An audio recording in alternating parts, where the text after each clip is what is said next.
বাংলাদেশের মাইনরিটি হিন্দুদের নিয়ে ভারতীয় নেতাদের কোনো ভূমিকা নাই। এদের লক্ষ্য হচ্ছে শেখ হাসিনা।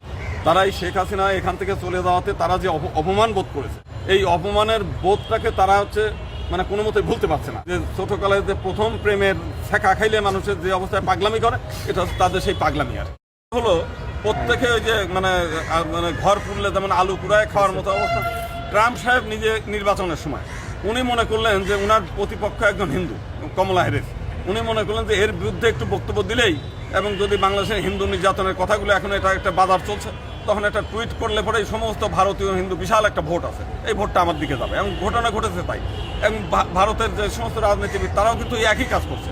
বাংলাদেশের হিন্দুদেরকে ফুটবল হিসেবে তৈরি করে কে কতটা গোল দিতে পারবে এদের ব্যবহার করে, এটা হলে সেই গোলের ব্যবস্থা আছে। তো আমি মনে করি এই সমস্ত গোল দেওয়ার কাজে না করে মানুষের কল্যাণে, রাজনীতিবিদদের কাজ হচ্ছে মানুষের সেবা করা, মানুষের কল্যাণে কাজ করা। আমি যে কথাটা একটু আগেও আমি উদাহরণ দিলাম যে আপনার দিল্লিতে যে কেজরিওয়াল সাহেব আছেন, মানুষ কিন্তু তাকে অনুসরণ করা উচিত যে কিভাবে দেশের জনগণকে এই সমস্ত উস্কানিমূলক কোনো বক্তব্য ছাড়াই সে আজকে দিল্লিতে 3 টাইম তিনি ক্ষমতায় রয়েছেন, তিনি রাজস্থানে ক্ষমতা পেয়েছেন, ভবিষ্যতে আরও অন্যান্য জায়গায় আসবেন। এবং আমাদের তৃণমূল নেত্রী তিনিও কিন্তু জনগণের মানে খেদমত করেই, সেবা করেই কিন্তু তিনি দীর্ঘদিন ক্ষমতায় রয়েছেন। যদিও লাস্ট পর্যায়ে উনি আবার একটা বক্তব্য দিয়েছিলেন যে ওই ইস্যুর থেকে মানে শান্তিরক্ষা মিশন আসেন।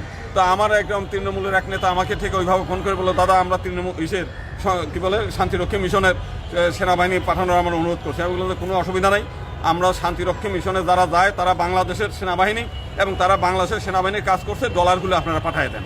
কারণ তারা কাজ করছে এখানে, শুধু তারা তো ডলারে বেতন পায়, এই ডলার বাংলাদেশে থাকলে তো ডলারগুলো আসতেছে না। তো আপনার তৃণমূল নেত্রী বলেন ডলারগুলো যেন হিসাব করে বাংলাদেশে পাঠিয়ে দেয়।